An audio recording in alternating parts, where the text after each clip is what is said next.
خونه بازی میکنین با بچه ها با نوا؟ نه بابا حوصله ولش چرا اومدی اینجا پس؟ خوبم هم زدی ها. یه جوری هم زدن حاج خانم ته نگیره. اسمشو نگو.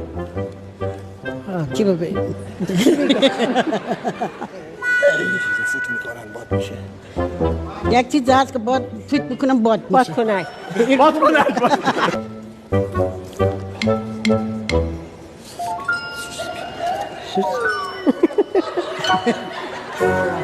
سوس. چیه؟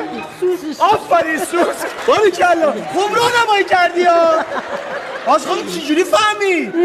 شما گفتی سوس، ایشون هم گفت سوس. سوس صورتی. الله اکبر. این چیه که رنده رنده میکنی باش. این چیه که رنده؟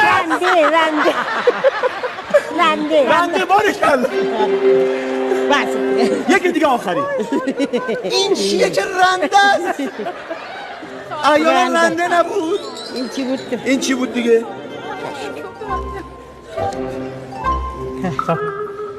کشک.